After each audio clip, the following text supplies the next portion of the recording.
You are hitting targets, signing contracts, and still feel rudderless because everything depends on control and micromanagement? With leadership coach Ken Sher, author of the book What's Trust Got to Do with It, we confront micromanagement and we explore trust as the foundation for authentic success and relationships that let you flourish in business and life. Join, like this episode, subscribe to our channel, and DM Future to continue this conversation. My name is Arjan Visser, human-centered futurist and your host. Ken, welcome to the A.L.T Journey podcast. It's great to have you here today. Thank you. I'm very excited to be here. I think it's my first international podcast, so I'm excited about that. Okay, well, we keep it English, so it should not be any different. Okay, great. But thanks for your time. And I want to start with a what if question. And that's actually, what if the ability to take charge of your future doesn't begin with control, but it begins with trust? Hmm. Yeah, I think that's a very good question, and I think that I believe it has to begin with trust, and the trust first starts with trusting yourself, trust that you have the right values, trust that you have the right vision of where you want to go, and trust that you will get there. Because I think, like with a lot of things, if it doesn't start with yourself, you can't expect other people to have that same feeling or thoughts about you. So, in order to be trusted, I think you have to start first with trusting yourself. Yeah. That well, in the old journey, we always explore authentic leadership transformation. That's where Hmm. the acronym ALT stands for, Hmm. which is that leading from the inside out, but also finding the alignment between who we are created to be and who we are becoming. And that Hmm. requires something deeper than ambition.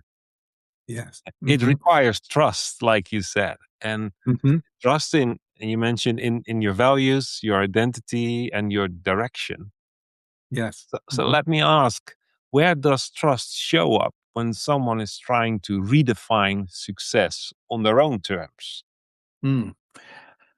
Yeah, I think trust, it shows up in the relationships you have, the relationships you're able to develop, because I do believe that trust is the foundation of great relationships, and that great relationships are the key to success. It's very rare, if even possible at all, for a person to do it on their own. They need to work with other people, whether it's colleagues, peers, clients, to be successful. So and I think it shows up in the relationships you have. And one of the things that I think you mentioned was I have what I call the trust success model, and an acronym. Trust is it stands for transparency, results, understanding, simplicity, and teams. And within each aspect of that, I believe it's the opportunity to build trust. It's the T plus R plus U plus S plus T equals trust. When you're transparent, both with yourself, being honest with yourself about your capabilities, your what you want to achieve, and transparent with others, not holding information back. When you're clear on the results you want to achieve, the expectations for yourself and others. When you understand where other people are coming from and where they want to go.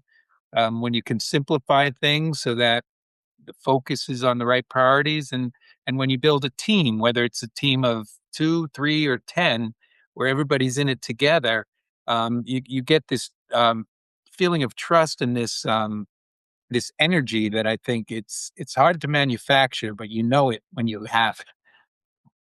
So I think it can be exciting. So does that mean that trust is, with the acronym, like you explained it, are the conditions to take charge of your own future? Or is it actually a turning point? Hmm. It's interesting, and maybe it's the conditions that leads to a turning point. I think when people, as I said, I think it always starts with yourself, and that's the transparency part. I think transparency with yourself, understanding who you are, who you want to be, and then being able to really and trust yourself that that that's the right way to go and that you're going to do everything you can to get there. Um, so I think it's an overall way of life, whether it's business or personal. Trust to me also kind of equals authenticity. When you're open and honest with people and sharing and caring about other people in an authentic way, I think that builds those relationships that does lead to success. It makes me think that trust is actually a currency, a relational exchange, Hmm. because it's not just trusting in myself, my own abilities. It's also how I show up and interact with others. Yes.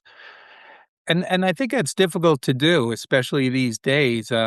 Sadly, it's there's a lack. I think there's a lack of trust. I mean, you could see it in a lot of publications, a lot of the writings, and you could see it, unfortunately, in some of our leaders that you can't trust them. And when there's no trust, it kind of makes you feel rudderless. I think when you don't have someone or something you can trust in and believe in.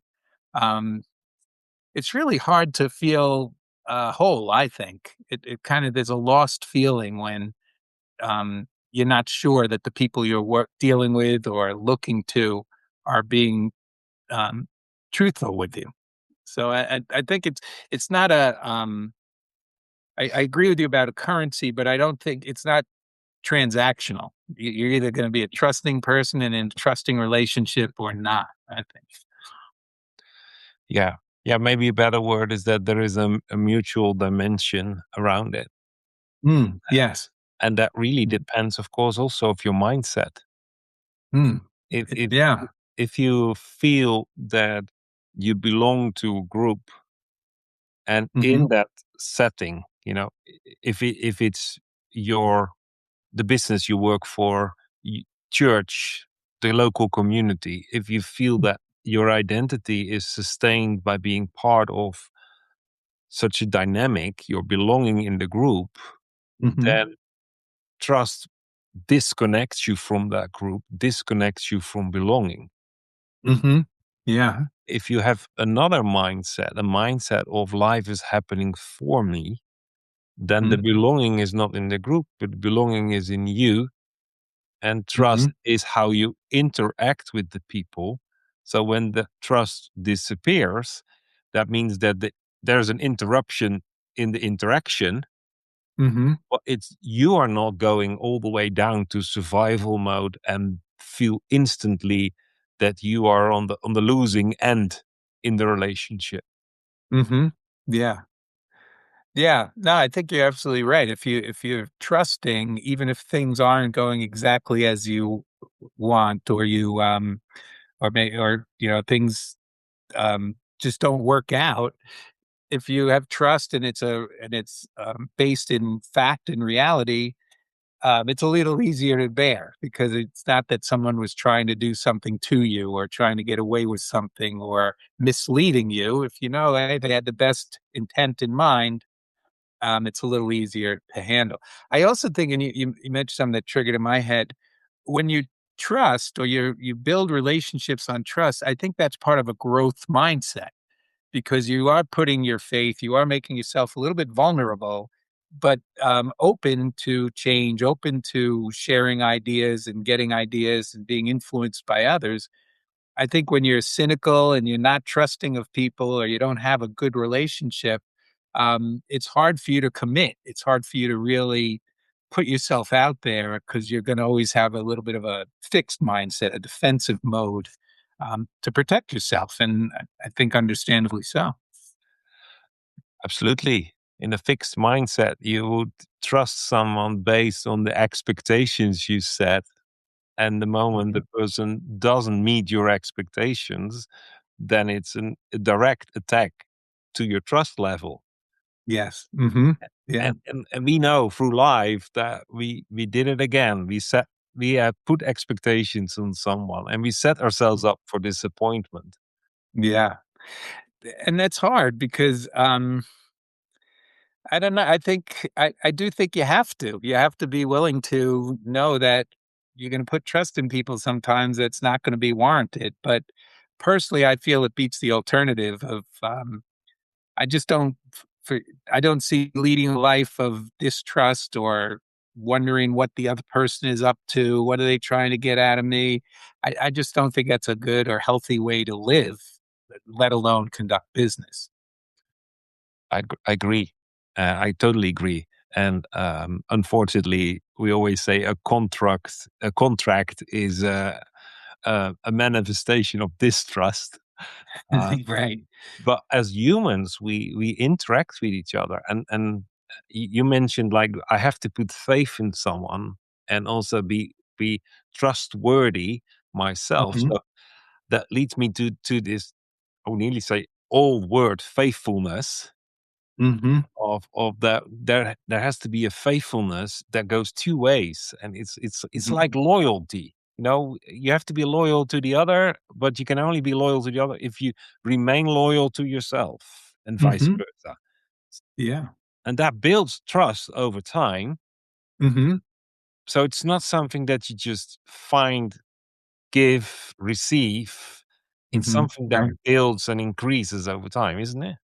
Yeah. No, I think you're absolutely right. I mean, you and I, we met once before this, but I think we did quickly establish a relationship where, I'm excited and appreciative to be on your show, and I have trust in what I saw in you and your character that it's going to be a fair and interesting conversation, and I'm I'm willing to be a relatively open book and talk to you about anything that you're interested in talking about. So, and I think as we continue to talk, that faith gets even stronger. So, I do agree with that. It does grow.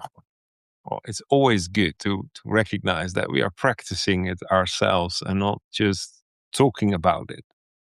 Yeah. And Yeah. and it redefines in a way our perception and anticipation of what success looks like.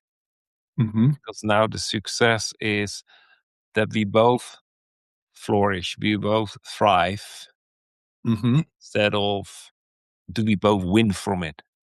You know, Yeah. Hmm. and I think that is really one of the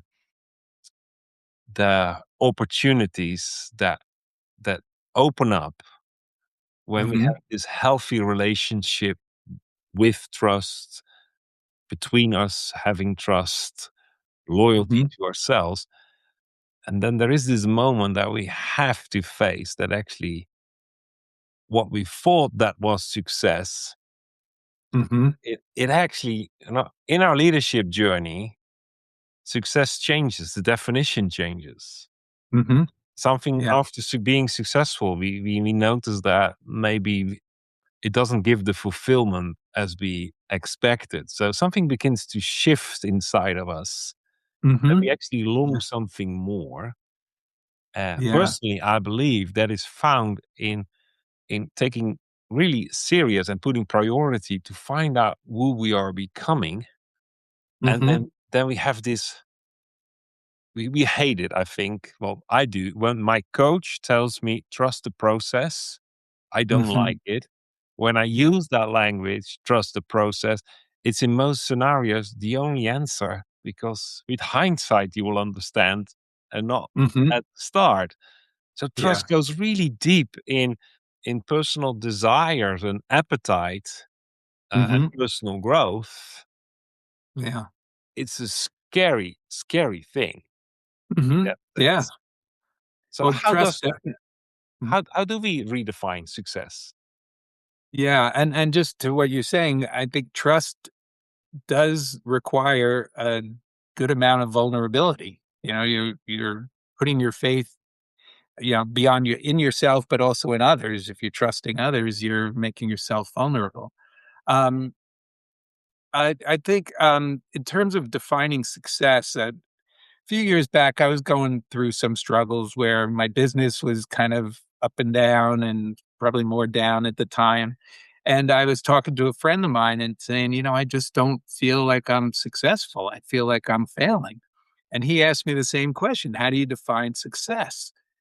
And it got me thinking, um, about where is my life right now? And I thought about my lifestyle. I thought about my wife and my kids and my grandkids, and I thought about, um, frankly, where my life has gone compared to some other people, and I realized that success isn't all about compensation and how much money I'm making right now and how my business is going. That I have to look around and really appreciate and recognize that I'm in this position I'm in now where I have a nice roof over my head. I could feed my family. I can help other people. And to me, that's success, even if the money is not pouring in. So I think you also have to have realistic expectations of success. Otherwise, you might never achieve happiness either. If my definition of success is only me making X amount of dollars per year, and I don't achieve that, does that mean I'm a failure? And if I'm a failure, what does that do to me internally? How do I feel? And how do I present myself to the world? So I think people need to look at success um, beyond the end goal that they have. Even just one other thing, and I don't want to ramble too long. When I was at Johnson and Johnson, we used to say, you may achieve your goal, the ultimate goal you had for that project or program or whatever. But if you left bodies in your wake, that's not a success. So to me, that's an example of we achieved our monetary goal, but we hurt people along the way. We maybe misled people along the way. Maybe we did things that weren't ethical. That's not good. And that's not success. The word that jumps out is the word achievement. Mhm. The moment we make success an, like a synonym for achievement, Mhm. we lose actually trust. Yeah. We get Mm. into a fear-based environment, and out of fear of not achieving, we will leave bodies behind. We'll do whatever we can think we have to do, Exactly. right? And then we have in Dutch we have this saying that as long as we achieve the goal, it doesn't matter what we do along the way. Mm. And that is of course the opposite of trust. It actually breaks down trust. Mhm. Yeah. And it also will limit the amount of success I think you can have because fool me once, okay, shame on what is it? Shame on you, right? Fool me twice, shame on me. So if you do something that makes me not trust you or not or you to not trust me, it's going to be hard for us to commit to be successful in other ways, in other programs. And By the way, speaking of success, congratulations. I saw that Dutch skater, the two of them last night were amazing with their speed skating. That looks yeah, fantastic. it's not my achievement. I trust them. Well, but it's your country. You should be proud. Yeah, Big yeah. proud. Thank you. Well, actually, listening to your answer, I think like it's a leadership thing, but it's not Hmm. leadership development. It's actually our personal growth. That Hmm. and in our personal growth, we expand our capacity to have more trust, give more trust, and be more faithful and trustworthy. Hmm. But that means that it's really a subject. It's intentional. It just doesn't happen over time. That Hmm. there is an intention to expand our capacity to trust, be more vulnerable, but also take more risk in uh, Yes. in our adventures. Hmm. And I think that's a key point, for sure, because I think where leaders they may think they trust or and are trusted, but when they hold things close to the vest, when they don't give room for their people to do their work, to maybe even fail, then that's not trust. I think a lot of times I'll have conversations with my clients, and they won't.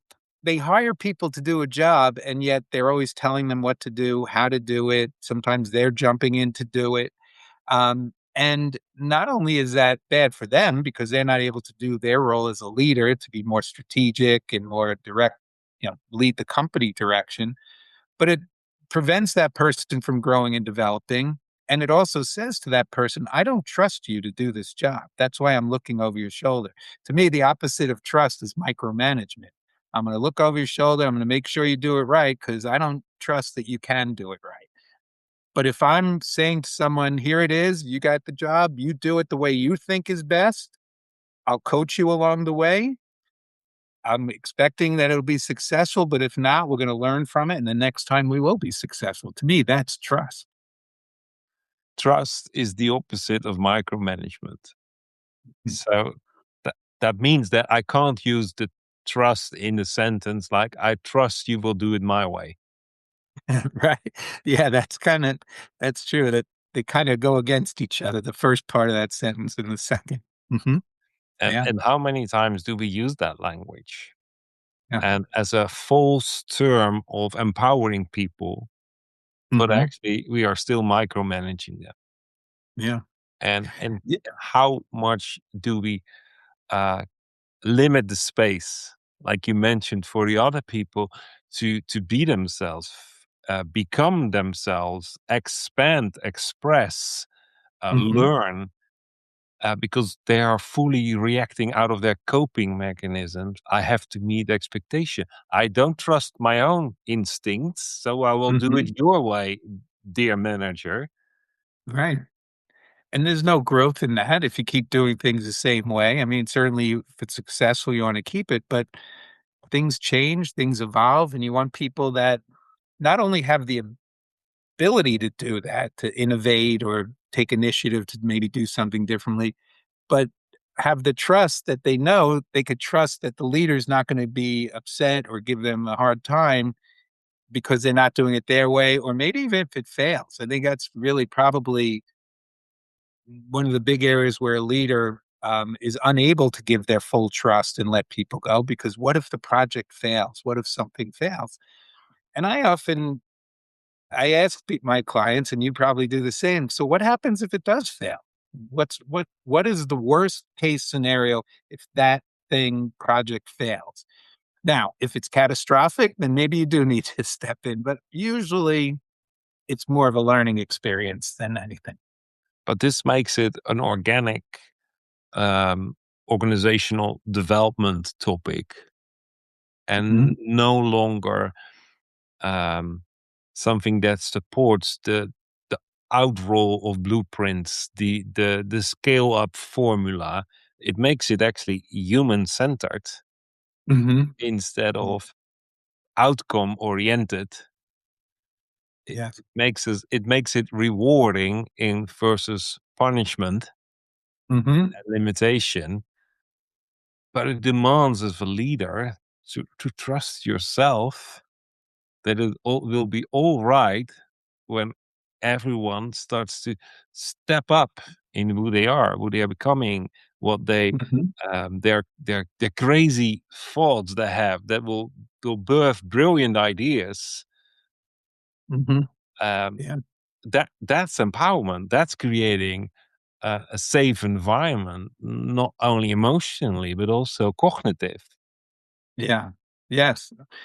I think absolutely. And I think it's also an argument for having diverse teams and to have some of those people that I don't understand how they're thinking or where they're coming from, but that's going to challenge me. And I know they've got the background and the experience that will give us different ideas. And again, trusting that a different idea or a different perspective is okay, as opposed to, as you said earlier, I trust you as long as you do it my way. Again, that's not a growth mindset. If everything is predicated on one person's perspective, it's going to be hard to really have a lot of success.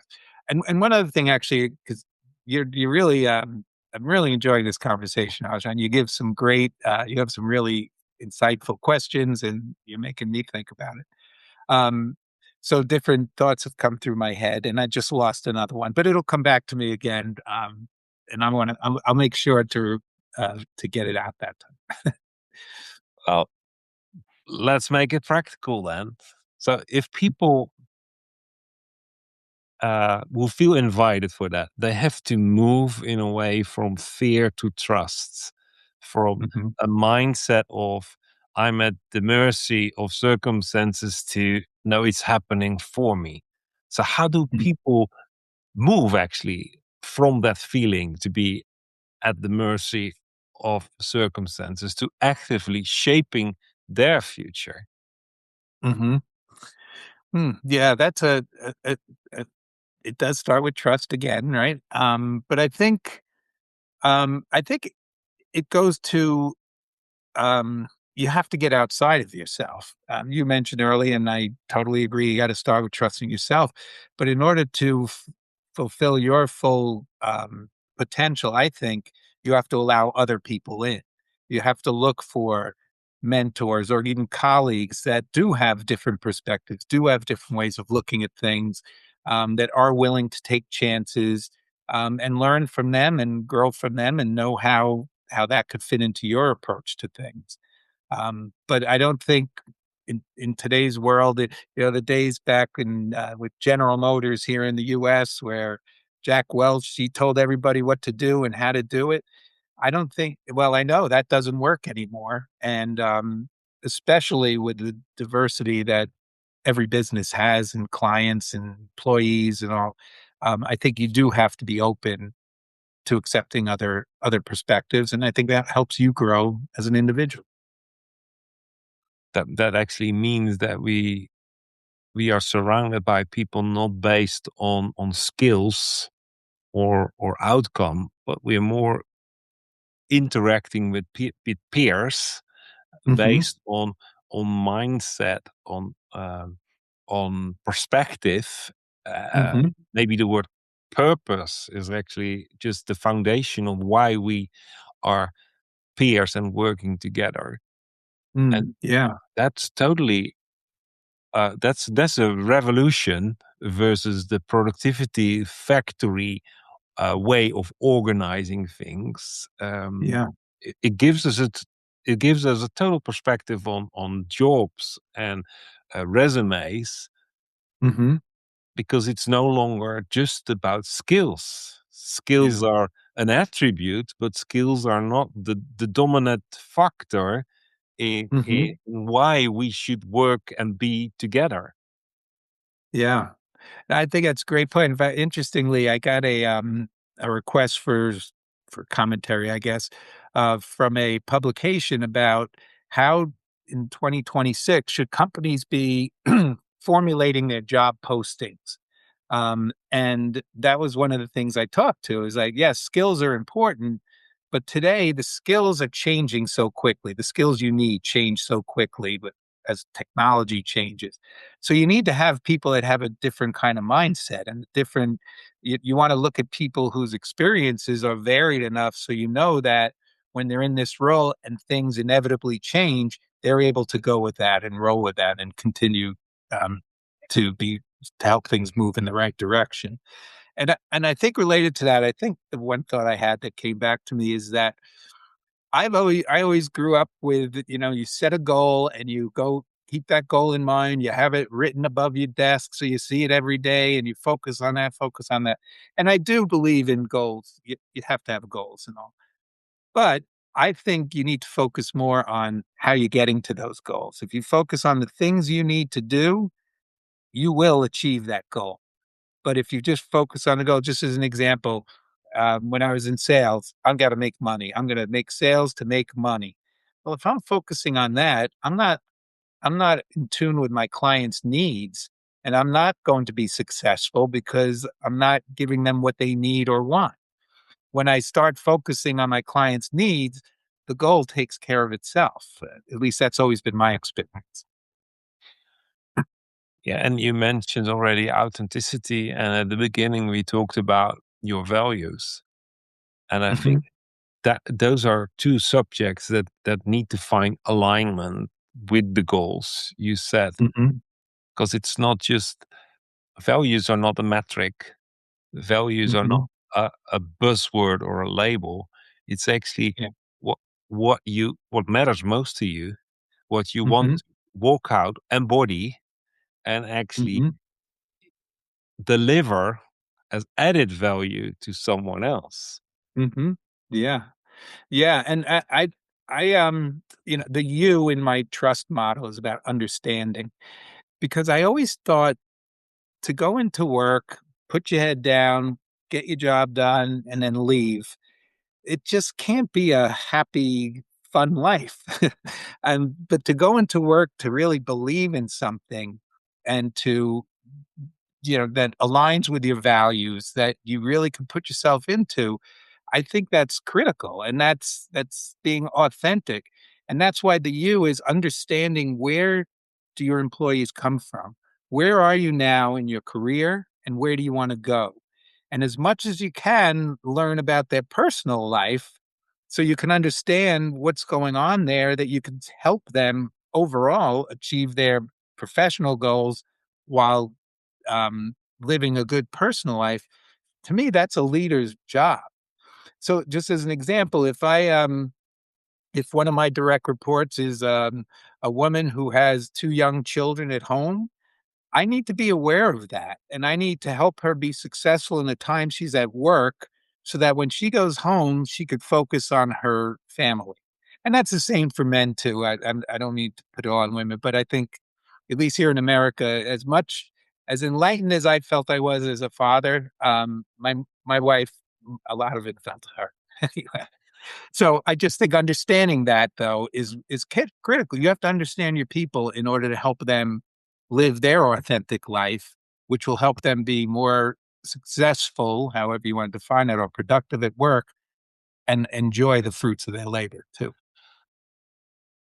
Yeah, I think this is another dimension, because what I feel is that you have this mutual understanding what makes the time we are together meaningful. Hmm. And if your work life is meaningful and purposeful Hmm. beyond the salary and paying the bills, Hmm. then then it becomes meaningful to go to be at work, Hmm. not to make Yeah. it to five, but to be at work. Then Hmm. the way you spend the most time during the week is the lab work for your personal growth. Hmm. Instead of that, you leave yourself in the pocket of your coat in the hole when you enter. Hmm. Yeah. That Mm. that those simple words, but how many people put aside that it needs to be purposeful and meaningful, and they just go after the getting the bonus, the incentive, the extra reward, and then they are accused by the leaders, the senior managers, that they don't own the business and they don't understand the business. Hmm. That's, Yeah. but the answer is it's not meaningful to them. Hmm. Yeah. It Yeah. doesn't add. Yeah. And I think it's important to help your employees. And first, you have to do it for yourself. Again, it starts with you, but help your employees find the meaning in their work. And it's going to be different for each person. Um, in the talks, I do a lot of keynote speaking, and I ask the audience, why do you work? And typically the response is, I work for the money. I want to make money. I got to pay my bills, et cetera. And I respectfully disagree. You don't work for money. You work for the things money can get you. You work for the house, the roof over your head. You work for your family. You work to do the things you want to do or need to do. But again, if you just focus on the money as the end result, it's hard to find joy in that. But when I take my family on a nice vacation because of my work, that inspires me to want to be more successful at work, to be able to do the things outside of work. Um, I Yeah, think it's important. it's a lot of time, and if it contributes to you becoming more of you, then you Hmm. take that home as well. Hmm. Yeah. Uh, and and that's not just luxury, because the other way is the normal practice. If we don't, Hmm. if we feel under pressure at work, we take the pressure home, Mhm. and when we are, I would nearly say, when we are most limited in slowing down our emotional expressions is when we get home. Mhm. We have Yeah. this.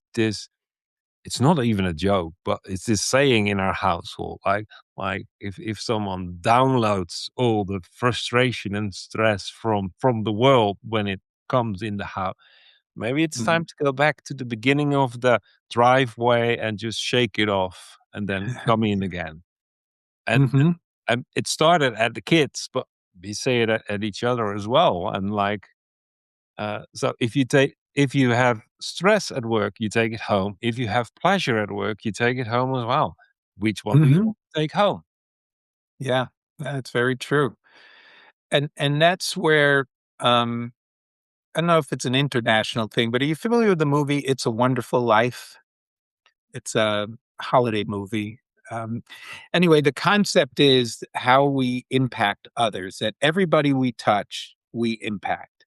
And in this movie, the stuff happens where the main character, because bad things happen with his business, he wants to kill himself to get so his family could get the insurance money, and his guardian angel saves him, and then guardian angel shows him what it would be like if he was never born at all, and he finds that his brother, who he had saved from falling through the ice, from drowning, drowned because he wasn't there to save him. Then his brother wasn't there to become a war hero to save his fellow uh, army people. And then their families were impacted, et cetera, et cetera. So when I was leading teams and as I'm coaching my clients now, I try to find that for your people. Like, what is it? Who are they influencing? Because everything we do is important. And I think when you know that and you believe that, you're more able to put yourself into it, because you know it matters. And I think again that it all comes down to trusting in that kind of approach. I have to work currently on trusting myself because you're the second person today that asked me if I would know that movie. Oh, really? Well, Wow. I can tell you, I know a bit more now about the movie with you explaining it. So Well, I think most people have seen it because it sounds like oh, a classic. And it's a classic. It's a black and white American movie, and I tell you, I've seen it multiple times, and I cry every time I see it. oh, So I'm a bit sappy that way, but I love that movie. so I think it's an important movie, not just a good movie. so for our listeners who don't know what the movie is, join me and get it out of Yes. the backlog. And Yeah. Yep. I would recommend it. I think it's very important. Just I don't mean to bring the session down, but unfortunately, I had a brother who suffered from some very significant mental illness, and he ultimately committed suicide. And I always think, boy, I wonder if he would have seen this movie. It's probably overly simplifying. I know mental health is more than this, but this movie that would he see how important he was to people? And I think that's what this movie, that's the message that I think. That's why I'd love for young people to watch it just to see you matter. It doesn't matter what you think. Everybody you touch, you are influencing. Um, yeah, it's important. and I think it's a really deep reflection on your values. Your values are not principles, it's what matters to you and you live it. And Mm-hmm. you just gave an example how much impact you have by being you and Hmm. living out your values and contributing value to Yeah. others. And we tend not to make it a big thing, which is I think good. That keeps us humble.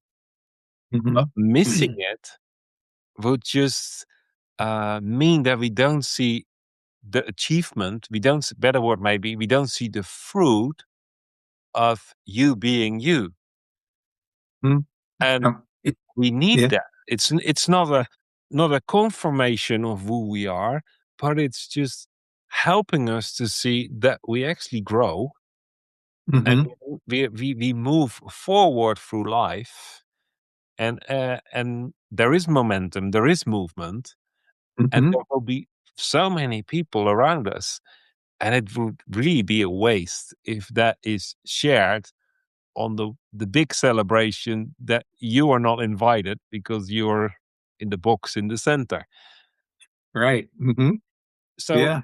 it's part of being self-aware Hmm. that you see Yes. what you leave behind. You know, Hmm. we Yeah. are aware of the dead bodies we leave behind, but we're not aware of the blessing we leave behind. It's weird. Yeah. It's self-aware, same awareness. Hmm. Yeah. Well, we all have that negative voice in our head that sometimes is louder than others that gets in the way of things and prevents us from seeing the Yeah, positive. And I think maybe most people, again, I'm speaking from a American perspective, so I'm not sure if it's a global one, but maybe it's not as evident today as it was in the past. But I think a lot of us are raised with to have a level of humility. You don't talk about good things you do. You don't talk about your successes. You don't tell people, that you feel good about yourself. I don't know why that's not considered a good thing, but again, when I coach people and when I'm raising my kids, I say you've got to take the time to appreciate you and know what the good things, the good person you are, the good things you've done, because that's what sustains you. If you're always focusing on the short side of things, the negative side of things, it's hard to keep putting yourself out there and only seeing negatives. well, it's in a way funny that you make it a cultural thing. We Europeans, especially in the Northwest, think that the Americans are way more about celebrating achievement Hmm. than we do because we want over here, we love to see heroes. But if the Hmm. hero is on stage, we always say, just do normal. Hmm. You know, Yeah. you get hate mail if you celebrate too much of your great Yeah. achievement. If for instance, the example you gave about the the skating and the gold medals, Hmm. you know, we love it. We are very nationalistic in that moment, but just stay normal. You know, you're just a Hmm. sports person who won gold, which is weird because celebrating life Hmm. is a testimony that you can trust the next time you jump into the deep, Hmm. that there is a testimony that the previous times you did it, there was something to celebrate. There was a positive outcome of it. Hmm. And that makes you go from growth to growth. Yes. Hmm. And if you don't celebrate it, if you miss it, if you dismiss it, then it will be really hard to trust yourself when it is the moment to take risk and seize an opportunity. Hmm. Yeah. I think you're absolutely right. If all you see or acknowledge is negative, it's hard to put yourself out there again. And by the way, too, I think, yeah, we do celebrate success, but I don't think, uh, and I don't want to get political because there's one person who doesn't live this way, and I'm not thrilled about it. But I wouldn't stand up and say, "Look at this success I had, aren't I great?" I wouldn't do that, but I would see you and say, Arjan, what you've done is amazing. You should really feel good about that. So I would celebrate other people's success, but it's not, it wouldn't feel right for me to stand up here and say, I'm the guy, I'm the man. Look at me. That to me But is, the learning point is maybe sometimes we should do it in a small circle mm, yeah. so we can And we release ourselves for the next step in growth. yeah. And I will do it with myself and expect and encourage others to like when when the weather is warm and I'm out on my barbecue and I have a beer in my hand and I look at my yard and I think, wow, I can't believe I did this. I feel really good that I accomplished this in my life. But I would this is the first time I say it out loud because I wouldn't walk up to someone and say, "Aren't I great? Do you see my house? Isn't it beautiful?" Or, No, you know, absolutely. but I do think you have to at least be able to internalize that and carry yourself that way. So, Ken, how can people get in contact with you, get hold of your book? Yes. Okay. Thank you for asking. Well, here is my book. It's called "What's Trust Got to Do with It: Transforming Leadership, Culture, and the Job Search."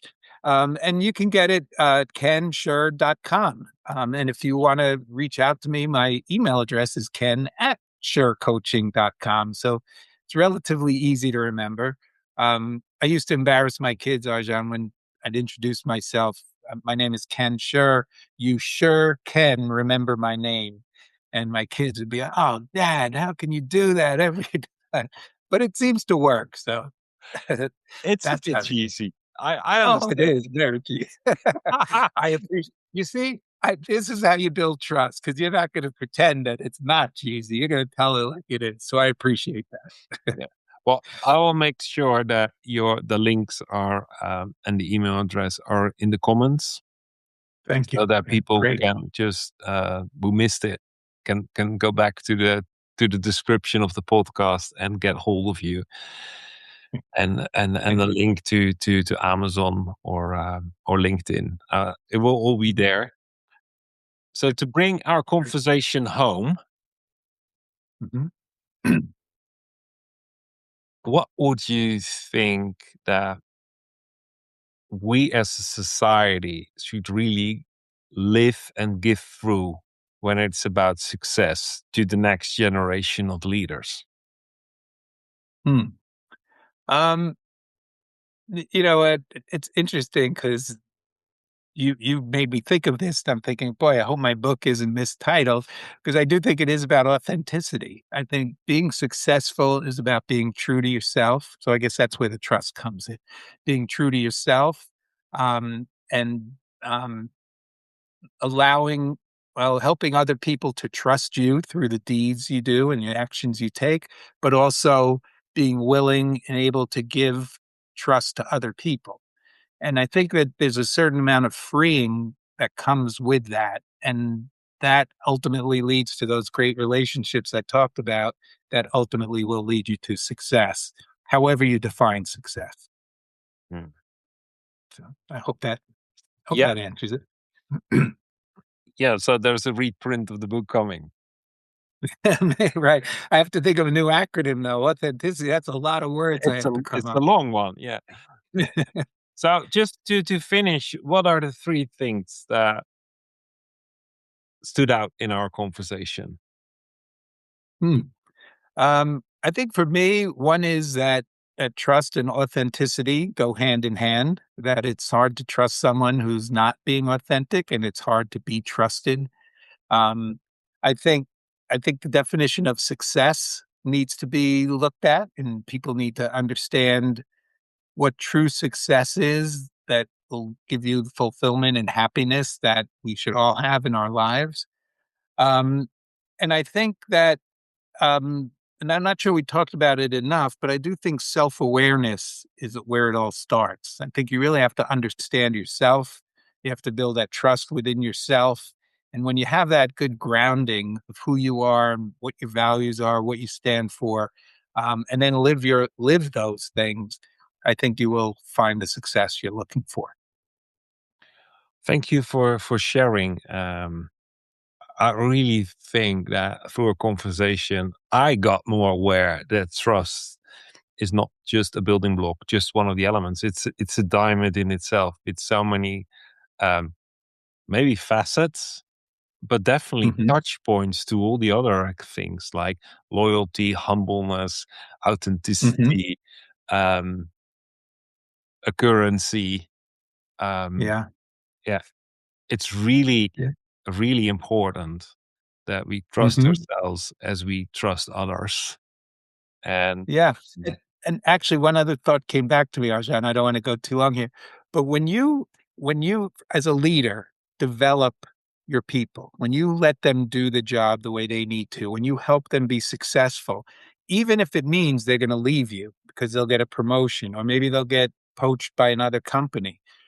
That person you're doing that for is able to recognize that you're doing it for them. You're putting yourself potentially at a disadvantage by helping them advance their career beyond you. And I think that's the ultimate trust. And then if you celebrate that person moving on, even more so, that shows authenticity that you really do care and believe that what's best for them is what's first and foremost, and everything else will take care of itself. So I'm sorry, that was one of those thoughts that I lost earlier, and you just brought it back to me. It's recorded, it's captured. So, Great. Ken, I want to thank you for all the input and insights and wisdom you've shared. Well, thank you. I've been on a number of podcasts, and usually I kind of coast through them, but you really asked some very thoughtful questions and gave some really insightful comments. So you made me work for this one, Arjan. So I Yeah, appreciate that. Thank you. I want to thank also all our listeners who stayed tuned in to the end. And I trust that our conversation resonated with you and even sparked something meaningful for your own journey. And like always, I encourage you to take action when there's something sparked and resonated. That could be by leaving a comment to interact with us. First of all, we appreciate that. We love to read that and just help you further. But it also could be that you can't wait for next week's podcast and you really want to jump in a conversation with others. Then I invite you for the Alt Dialogue. It's an ongoing weekly conversation, an exclusive peer dialogue for visionary leaders like you and me who pioneer and ponder the questions that shape our leadership for future together. Just DM future and I will make sure you will receive the right information. See you there. Thank you again.